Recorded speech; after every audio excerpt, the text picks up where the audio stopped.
Yesterday game was horrendous, bro. I mean, it was bad.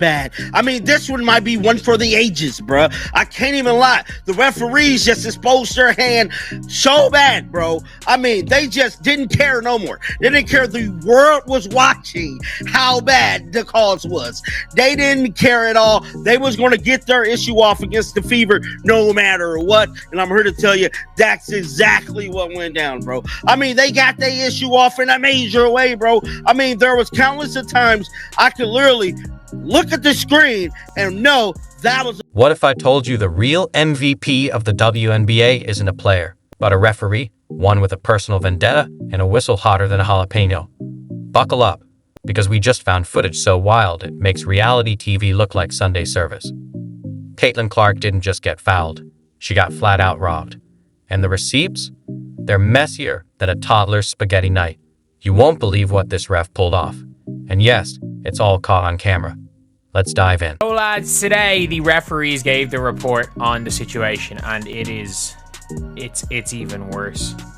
It's even worse than I imagined, and it was pretty grim. Like, it was a pretty grim overall,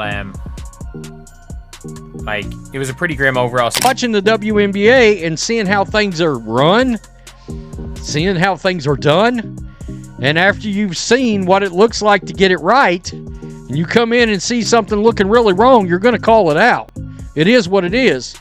You're going to be critical of players. If they do something shady or classless, you're going to call that out. And the whistle blows again.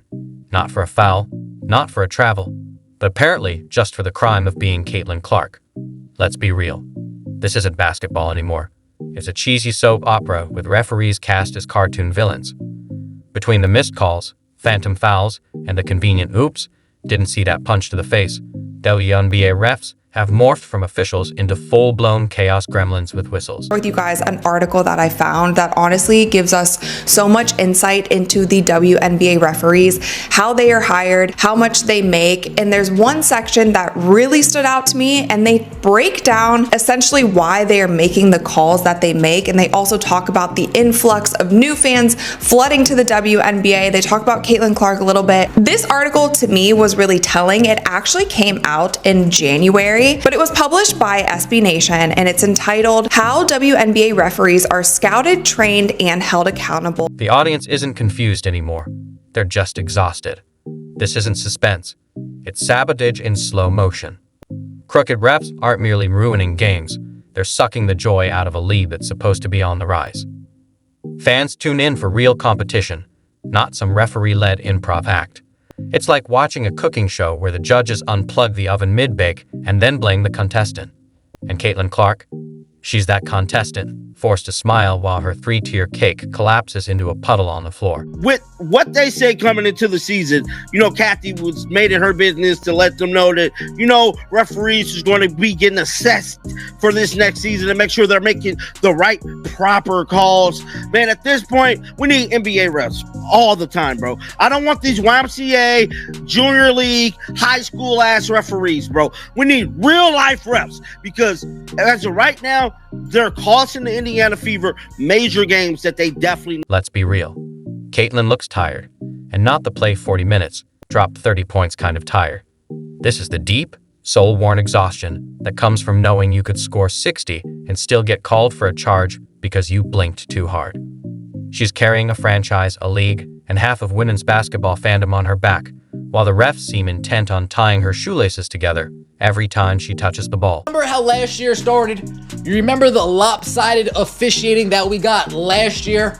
The All-Star break comes around, the Olympic break rolls around, and then what did we hear from Lynn Dunn? Lynn Dunn goes on the Dan Dockage show, and she calls out the officiating. She calls out the refereeing.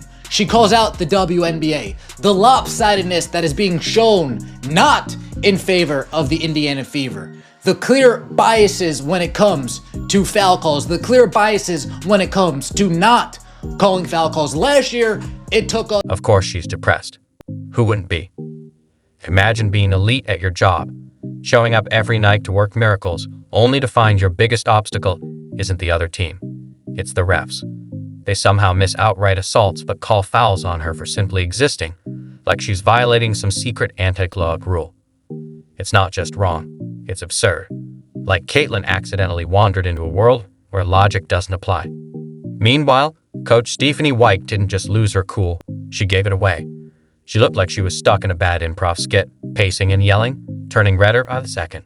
The refs weren't even pretending to be fair, just making up rules on the fly like it was jazz night at the officiating club. Realistically, I think Caitlin Clark is a really hard player to officiate, much like Diana Taurasi was throughout the course of her career, for a couple of reasons. Caitlin Clark regularly gets picked up in the full court. She also gets blitzed more over the course of her career than any player in WNBA history, or in that period of time. And she also creates some contact herself on the offensive end of the floor. She is very difficult to officiate because of all of the contact that's happening around her all of the time. That being said, I was in contact with a number of WNBA coaches yesterday about this topic of the officiating in the WNBA, and all of them said Caitlin Clark is being treated like she committed a crime against basketball, when all she did was make it popular again.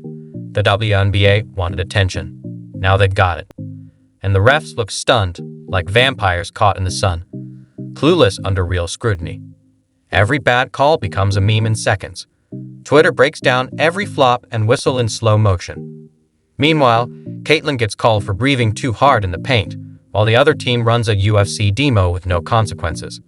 It's like the refs think the WNBA is a rigged story where Caitlyn ends up punished no matter what. This isn't just sloppy officiating. It's psychological warfare on a rookie with the poise of a vet and a target the size of Iowa on her back. Officiating in the WNBA became as hot button of an issue as any. Heated debates surrounding the league's physicality dominated the headlines, particularly when Indiana Fever star rookie Caitlin Clark was subject to several intentional fouls. Now, they also brought up Game 5 of the WNBA Finals. We actually made a whole video about that as well because there were some suspect calls at the end of that game, and a lot of people felt like the WNBA Finals were actually... Every time Caitlyn gets up, someone's there to push her back down, sometimes literally.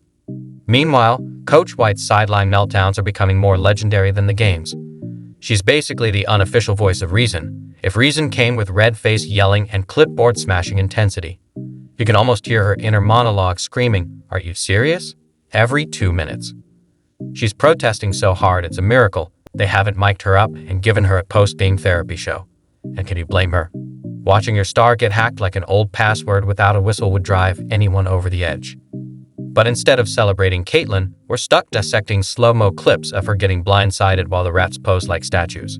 It's surreal, like we've landed in a parody universe where talent gets punished and mediocrity earns a standing ovation.